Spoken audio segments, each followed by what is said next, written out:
Hello, and thank you for tuning in to Noire Histoire. I'm Natasha, and today I'll be reviewing the book Brainwashed, Challenging the Myth of Black Inferiority. Brainwashed, written by Tom Burrell, is a book about the greatest propaganda campaign of all time, the concept of black inferiority. Burrell is an advertising pioneer and founder of one of the world's largest multicultural marketing firms. In this book, he details the use of racial stereotypes as propaganda to promote the idea of black inferiority and white superiority.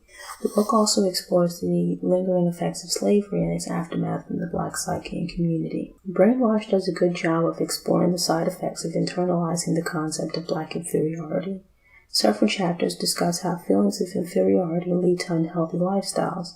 The book was particularly strong in these areas because they lent themselves to measurable statistics. The spotlight on the negative impact of lack of access to affordable healthcare and nutritious foods was intriguing. It was also interesting to learn about current health initiatives aimed at reaching black communities. Brainwashed provides a great breakdown of issues within the black family and relationships. Irresponsible black men and enabling black women create unstable homes for black children. This then results in generational cycles of dysfunctional relationships. There are disproportionate rates of abuse in black relationships, and a large percentage of black children grow up in single-parent homes where a father or father figure isn't present. Many of these issues date back to the instability of slave families. Slavery dehumanized black men and women by using them for breeding. The sale of family members fractured families. If we accept that black men were victims of slavery, why does there then seem to be a disconnect and assumption that black women were willing participants in their own oppression? Black female house slaves/domestics were as much at the mercy of their owners and employers as slaves and workers who worked outside the home. The forms of oppression differed, but it's oppression nonetheless. It's ridiculous and sexist to believe that black men's seeming inability to have dominion over black women is emasculating. Think about it. The argument is, I see white men having control over you, and as men in your life, I should be the only one controlling you. I'm angry at the lack of control I have over my life and livelihood, but I'm also frustrated because I don't control the life of the woman in my life. To be clear, Brainwashed didn't put forward this idea as something Burrell supports. Instead, he takes macho black men to task for lamenting the limits placed on their participation in patriarchy. The sexual objectification of black men and women reinforces variations of dehumanizing stereotypes. This is nothing new. But as Burrell notes, crime and sex-focused rap and music videos expose black children to explicit content. The music and imagery are age inappropriate and might mentally condition them to mimic hedonistic behavior. The premature sexualization of black children further perpetuates dysfunctional relationships. Sex and sexuality are normal human behaviors and activities, yet focusing on short-term pleasure at the expense of development in other areas is detrimental. It also plays into the erroneous idea that black people have little to offer the world beyond their bodies. I applauded Burrell's criticisms of dependency on religious and organized community leadership.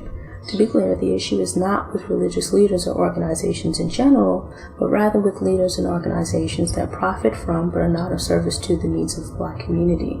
There's also the problematic promotion of the concept that struggling is a natural and unavoidable part of life. It encourages people to expect and tolerate ill treatment. Crime in the black community is an important issue that needs attention. Black people losing their lives to violence or prison is cause for alarm. I'm not arguing against that. But generally speaking, the justice system doesn't seem to go out of its way to avoid prosecuting black offenders.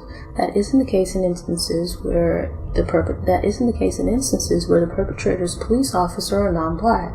Law enforcement and the justice system focus on what the black victim might have done to bring about the death. Yet, what the killer could have done to avoid ending a life is rarely addressed. Black young men wearing a hoodie or posturing for attention in photos aren't referred to as immature. Instead, it's said or implied that they're thugs. Unflattering photos and info about black victims, their relatives, acquaintances, etc. are dug up and put on full display. Yet, a white young man murders 9 black people in a church and the media writes think pieces on if it's acceptable to refer to him as a terrorist. Also, his parents weren't held accountable for his white supremacist views or the attack. Crimes committed against black people don't seem to get the same degree of attention as crimes committed against white people. For example, in instances where women and children go missing, white victims receive more news coverage than black victims. Also, it can take an effort to even get a crime against a black person investigated, much less prosecuted, or to have the perpetrator receive a sentence comparable to what a black person would receive for the same crime. The term black-on-black crime itself is a problem, as most crime is intraracial. Perpetrators of most crimes usually know or live/work near their victims, so in most cases black people commit crimes against black people, white people commit crimes against white people, etc. The term black on black crime suggests that black people are committing crimes in a manner endemic to only the black community.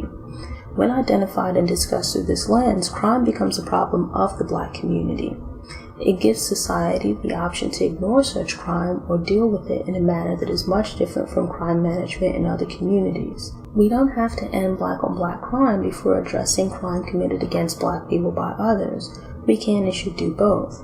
Work to decrease and eradicate violence and other criminal behavior within the black community, but also call attention to crimes committed by people outside the community who might otherwise escape justice. My major gripe with Brainwashed is that it's great at detailing problems, but offers mediocre ideas for solutions. Many of the solutions offered were variations of respectability politics. Burrell outlines the origins of many dysfunctions in and stereotypes about the black community. He explains how many of these issues originated from racist ideologies aimed at supporting slavery.